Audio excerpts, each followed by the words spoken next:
This is the Storyworks Roundtable, where we have conversations about craft, because becoming a successful author begins with writing a great story. Welcome to the Storyworks Roundtable. This week, we take an oldie but a goodie out of the library. This episode dates back to 2017, so even if you've heard it, it's been a while. And if you haven't, you're in for a treat. Robert and I dig deep into action scenes. So get ready to put up your dukes and enjoy this week's show. So, what is an action scene? I'll let you take that one. Fisticuffs, is it? Maybe, could be. Anytime there's physical movement of something, could be an inanimate object, could be characters. Hopefully it's characters. No one wants to read a book about inanimate objects getting physical.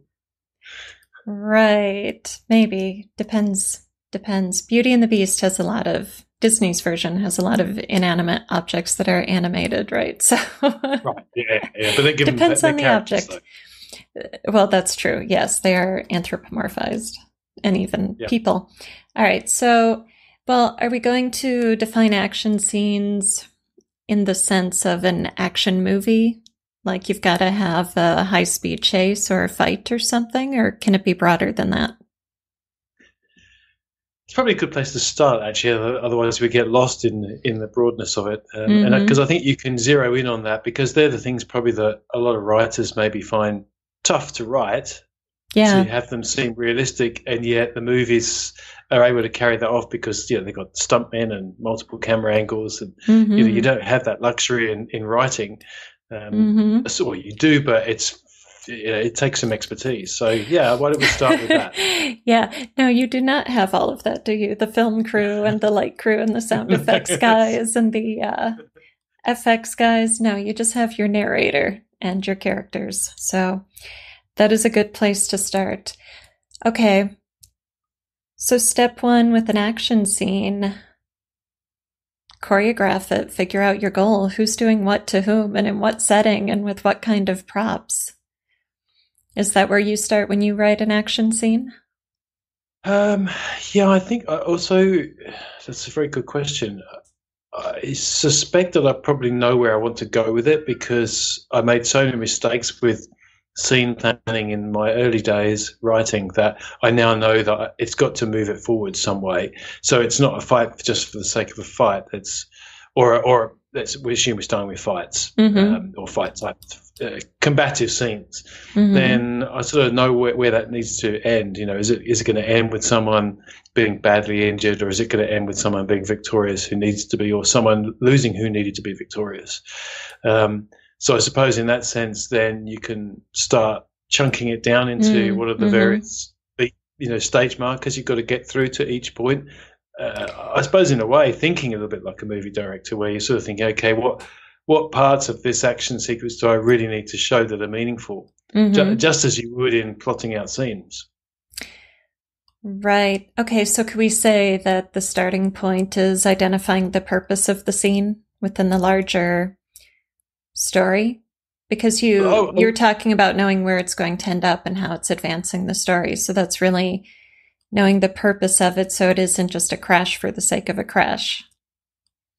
Yeah, right. I mean, the best action movies are the ones where the action is very definitely core to the plot. And so, so it might just be a car chase, but will the woman, pursue the person who abducted her daughter or son or whatever? There's reasoning behind it, I assume. Right, and integral in that reasoning is a sense of stakes and tension.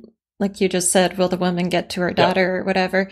Yeah. So if you've got characters engaging in a chase or a fight or whatever the action happens to be, the reason the reader will care about the chase or the fight is because the reader cares about the character's goals and what the character stands to win or lose as a result of this piece of action. And we live in a world where we are inundated with action scenes. I mean, in commercials even, you cannot escape them. So if you've seen one crash or one explosion, it's hard to make the crash or the explosion the be-all and end-all. So what is going to invest a reader, regardless of the size of the action, is the investment in the character, in the stakes and tension. In the stakes, yeah. So it's a good point. So knowing where it's heading, the reason why it's heading that way, and then what's at stake within that action scene. Or in this case, we're specifically talking about real action scenes like chases or fights, etc. Right.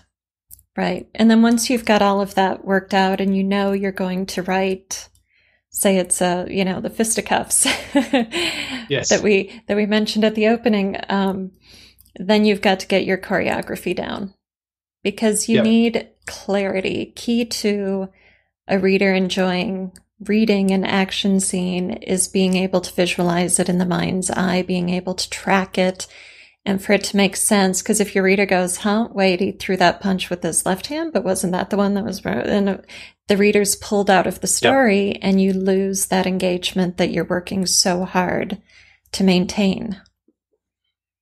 Yeah. So would you then slow it down there first to see what your choreography is going to be? Yeah, before I even begin writing, I would choreograph it just like a choreographer for dance would. I would figure out who is going to do what in each story beat to which other character and how that's going to play out. And then you also have to track things like injuries for continuity, So if your character gets stabbed in the right leg, it's going to be hard to jump or climb. So, and if he's limping with the right leg and then it switches to the left leg. And so you kind of have to construct like a manual to the fight in your pre-writing stage as you develop the scene, so that you don't lose track of the elements yourself before you even present them to the reader. Yeah, I think that's a really good point about continuity, as well as it's going to go beyond, because if there is injury, we've all read books where the character miraculously makes a recovery next chapter, and the bullet wound that was in the last chapter in their thigh is now just a scratch. Right. Yes, I just hate that. Yeah, I don't. Yes, my bullet wounds always take forever to heal, and these. I know.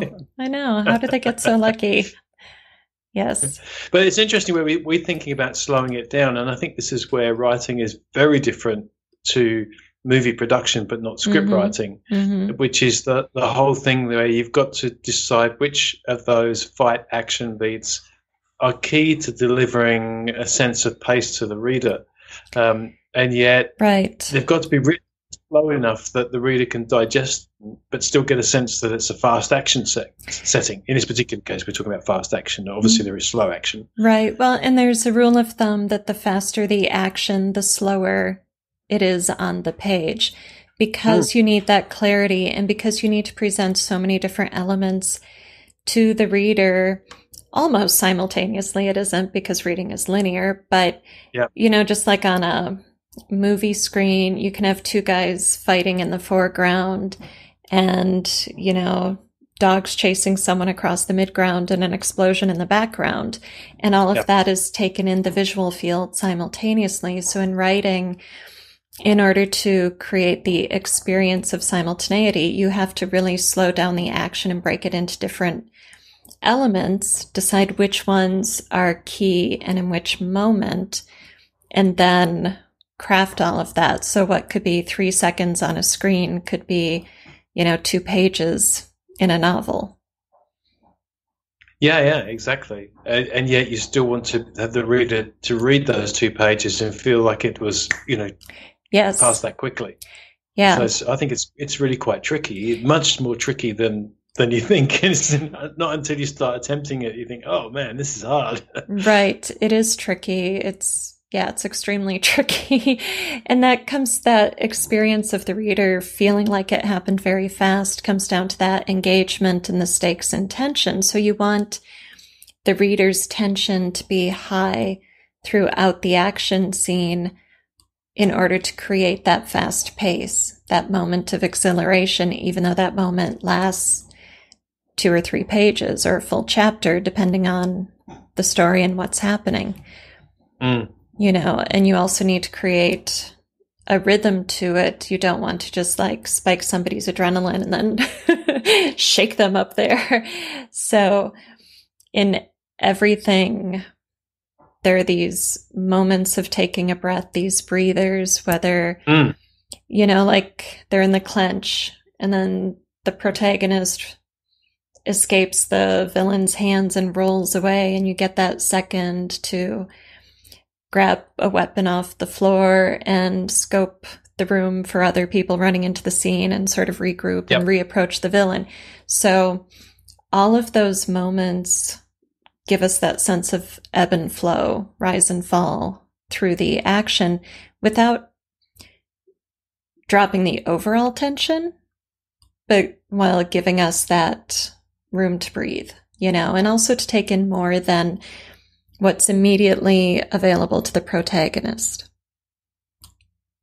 Yes, because you're going to have close camera action, but also there's that potential peripheral vision where protagonist might just catch somebody moving in from the doorway and needs to deal with that. But you can't, when you're writing that, zoom the reader in on that, because that's not realistic. If you're engaged in combat with someone, you're not going to say, "Oh, wait, hold on a moment there. I've just noticed someone at the door I need to go over and deal with." Well, you can if you're using your narrator effectively up to a point within those parameters. So just like the movie camera can zoom in and show you the two faces filling up the entire movie screen while they're in that clinch, the camera can also pan out and show us whatever, the rescue team arriving on scene or something before the protagonist and antagonist break apart even. So you want to use your narrator the way the director uses the movie camera to frame the scene effectively and show the reader what's relevant at the moment. And don't forget that your character has more than one sense. Everything in the world isn't visual. So you might be looking, at your villain's gold tooth while you're strangling him, but you hear the sirens approaching, and if you can make it another 60 seconds, your partner's going to arrive or whatever. So there are lots of different ways to cue the reader in to a larger scene than that one embattlement. And I think you make a really good point about the senses as well. One of the things that I loved about learning neurolinguistic programming was the idea of engaging other people through their primary senses. And I think good writers are really clever at just dabbing in, dropping in the senses here and there. And I know I tend to write very visually, and it's often when I go back and revise that I can see, hang on a minute, this entire action sequence happened without any sound. Or somebody got slapped but they never felt it. And so it's really important to I think anyways, what brings it alive is the richness of the media, and that also is probably a little bit of an advantage over the movies, because a well done movie, yes, you are going to put yourself in the character's head, but in a book, if it's well written, you really are in that. I remember reading a torture sequence where I was the tension in my body and the sweat that was starting to come on my skin just from reading, just the way it was written. It's just amazing that somebody can do that can twist your sense of kinesthetics and touch and feel. Because it's all very well to show visual torture. Oh, there were chains, or there were ice picks, or things being sliced. But that's all very well. But it's not until we describe how that feels for a character that the reader is all of a sudden starting to really. Right. And an interesting piece of reader empathy is just the anticipation of something. Because if you, let's say you describe this piece of torture in a way that you find effective, but maybe other people don't, or some other people don't, but everybody is going to anticipate that thing coming in their own unique way. And that's what's going to make them squirm and cringe, so like Jess is tortured in the second Scott Hall book, and the guy is working on pulling out one of her fingernails. So seeing this guy coming at her with the pliers should make the reader squirm as much as, or even more so, than when he's actually working on the nail, and I described the pliers. She's got short nails, so he's trying to get a grip on the nail, but it's really short, so the pliers kind of like pinching her finger and slipping off. And that anticipation is mounting of like, oh, So, I'm not coming near you when you've got the toolbox. Yeah, I know. I'm a dark, scary person. Not really. But this brings up a point that whatever you're writing, any scene, but especially a high stakes, high tension scene, like an action scene, you need to have in mind what you want the reader to feel. Keep that effect in mind, and then craft those moments within the scene to create that effect in the reader. Yeah, it's like any piece of writing, isn't it? Mm-hmm. Whether it's dialogue or exposition, it's intended to create an experience for the reader. Are you ready to take your storycraft to the next level?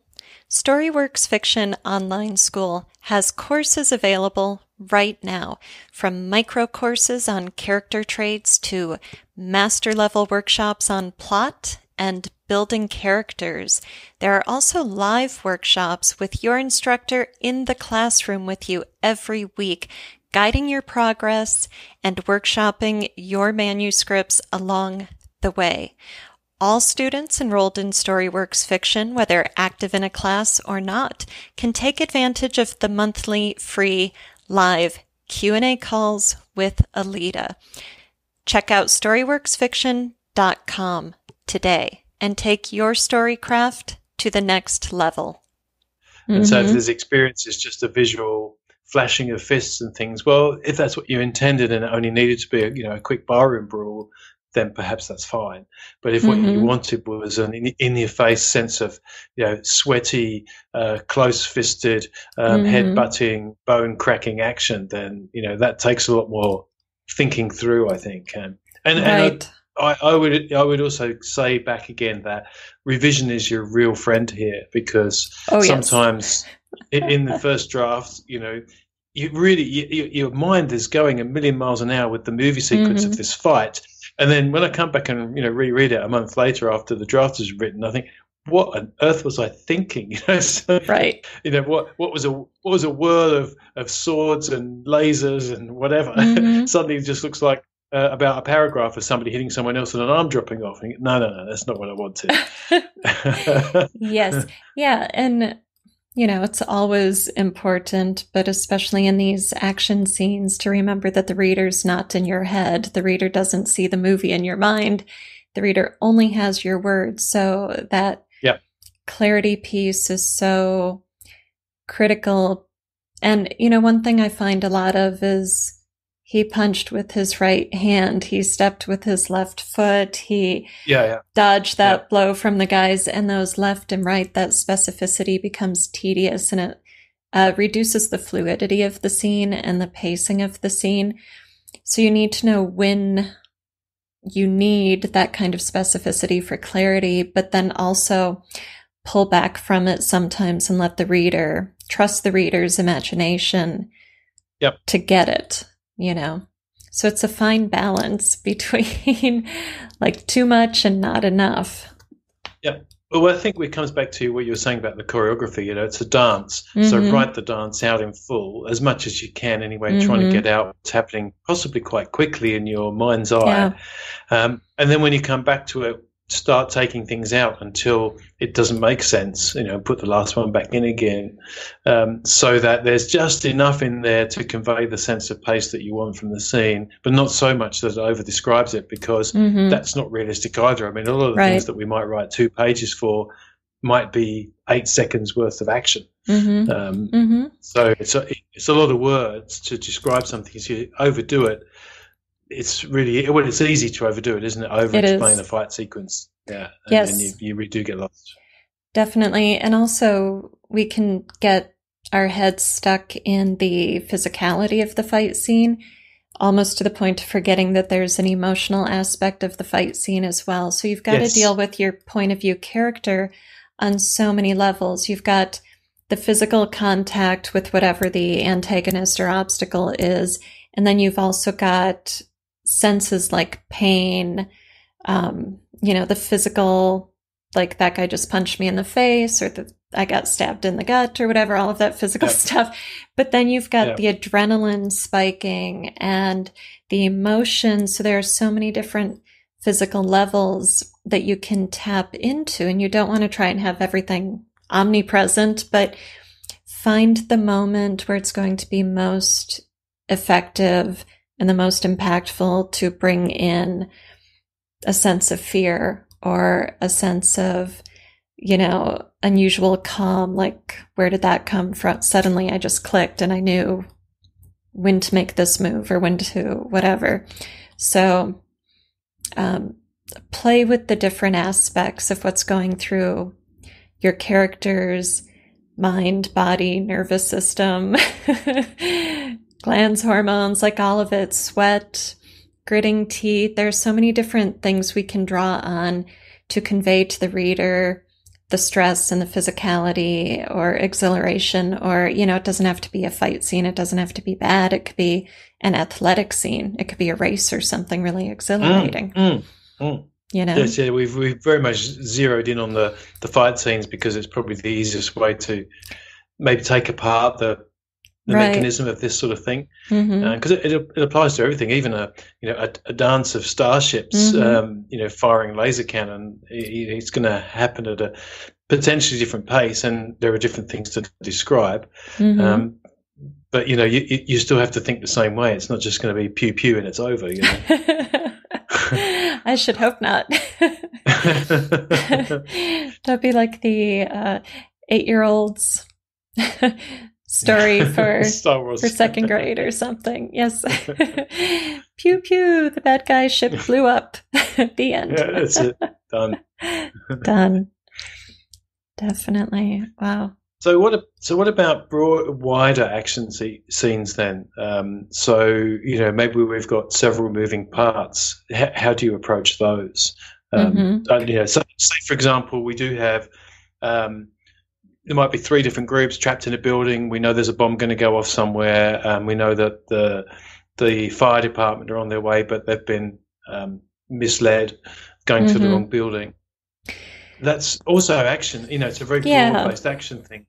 It is. You're going to have to break it down the same way you would the fisticuffs type scene. If you've got 3 groups, say you've got 3 point of view characters, and they're all in different locations, so you're going to have at a minimum scene breaks, probably chapter breaks, or even better, just for a clear delineation between each point of view. So then you're going to have shorter chapters and a greater intensity, but you're going to have you're going to need to keep variety in mind. So if it's at the stage where everyone's rushing into the building and nobody knows where the bomb is, everyone's kind of doing the same thing at that point. So what's going to happen to make each section exciting for the reader? Maybe one section has bomb sniffing dogs and the dogs are going crazy. Maybe another group gets trapped in an elevator because the power goes out when they're on their way somewhere. Maybe the other group, encounters some bad guys who didn't make it out in time, and so they're fighting. So it's going to come down to the same aspects of craft, because you've got the one point of view character, but you're going to have to use your narrative to expand the scene even more than you would in a really tight, like hand-to-hand combat scene, because you've got more players in each of those 3 places.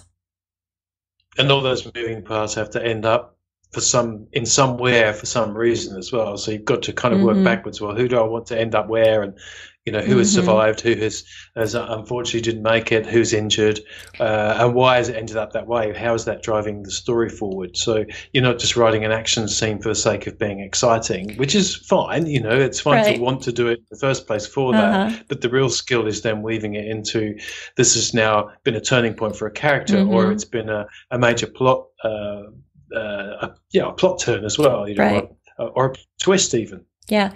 Well, the thing to remember... I like what you... Yeah, go on. I was just going to say, the thing to remember about that 3 groups scenario is that you need the reader to be equally engaged with each of your three point of view characters. So they all need compelling, exciting drama happening for them. And we need to care about the stakes for each of those three, perspective characters. So if somebody feels extra, if that isn't carrying its weight to move the story forward, cut it, sideline that character, get them out of that action sequence, put them in the call center or something, and just focus on the one or the two groups that are really doing the work to engage the reader and carry us through the action.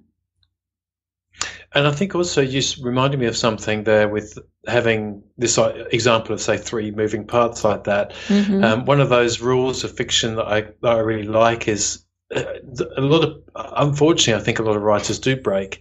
It's a pet peeve of mine, is where every time they face conflict, it's the same conflict again, or the same type of conflict. So it's always up against one person with a gun. Well, what about, you come out one person with a sword? It's a little bit different. Or so with those three moving parts, I would look as well to make them, as you said, all doing different things, not necessarily facing the same conflict. So you said it kind of probably unconsciously with the mind of an editor, thinking, well, this is what these guys would be doing, the bomb sniffing. These guys would be stuck in the elevator. These guys would be in a fist fight. Maybe dueling with the bad guys, in the fist fight. But maybe the naive writer would think, okay, well, they all need to be fighting the fire. So I've got a group on the top floor fighting the fire. I've got a group in the middle who are also trying to get the hose there, and I've got a group underneath fighting their way up blankets. And it could be exciting. It's not as exciting if the conflicts are different and with different stakes that all relate to those point of view characters. Yes, absolutely. And if you've got that situation of, say you've got your book is about firefighters, and three of the firefighters have points of view, and all three of those guys are in the same, building fire. Don't try to show what all three of them are doing at the same time, because it is repetitive and then dull. So pick one, and maybe that guy meets one of the other point of view characters we really like. And so you can get all three of them in the same scene to do the climax of this action sequence together. But just pick one of them to be the point of view vehicle through this action sequence so that we don't get repetition. And another good tip is I've learned from starting to do dictation is it does help if you're not sat in a seat writing sometimes. Yes. It's quite good to actually get up and move around, even if you're not reenacting this sequence, which obviously could look a little odd if someone was poking their head through the window at the time. Well, I do What's that. What's the guy doing, wearing the headphones there, kicking the living daylights out of something invisible? Right. And I recommend people do that. You should actually, you might not have a friend punch you in the face, but if you're thinking like, okay, this person's fist connects here, which way is the head going to move? What part of the jaw does that connect with? How is it going to feel? Reverberating through the skull bones. And it just helps you to create the effects you need in words when you can kind of feel it. Use, real sensory input to help your imagination. But they do say that's something that human beings are particularly skilled at, which is proprioception, and also being able to extend our proprioception to understand what it's like for somebody else moving through space as well. And I think as a writer, that's a skill really developing. Probably those of us who have done body-based practices. So, you and I, for example, both yoga practitioners, and that I've found terrific for developing a sense of proprioception, because I'm basically dead from the head down. So I just don't feel anything. It's completely exists in my head the whole time, and full of logic. And it really does help to be in your body for when you're writing very close shot action sequences. But in general as well. I mean, even if it's a car chase, you need to know how the driver's being thrown around in the seat, or whether the passenger isn't wearing the belt, then there's going to be some issues there. Knowing how bodies get thrown around is important. It is. And I don't want anybody to go hurt themselves, but you can do things like put your hand in a bowl of ice water for 10 seconds. When the Titanic exhibit was going around many years ago, the museum had a wall of ice, and there are all of these handprints kind of melted into it because people were encouraged to press their hand to the wall of ice and just see, this is what the water felt like for the people who were not in a rowboat, not in a, lifeboat, who were in the water. How long can you handle that temperature just on your hand, not even submerged in it? So, if you need to, without hurting yourself, go play around with the sensory experience you need to give your character, that you need to convey, and see what you can do to approximate it. Excellent. I like it. Bringing that kinesthetic back in again. Yeah. Mm-hmm. Well, I think we're going to wrap this up. Do you have any final thoughts on action scenes? No, I don't. Not without going crazy wide, because I think we've covered the sort of the tight shot stuff, but it'd be an interesting thing to come back to and look at more grander action pieces perhaps at a later stage. Yeah, definitely. I'm sure we'll do another episode on action scenes. So, all right. Thank you, everybody, for listening. You can find all of our shows at storyworkspodcast.com. Thank you for listening to the Storyworks Roundtable. Find all our shows, show notes, and videos at storyworkspodcast.com.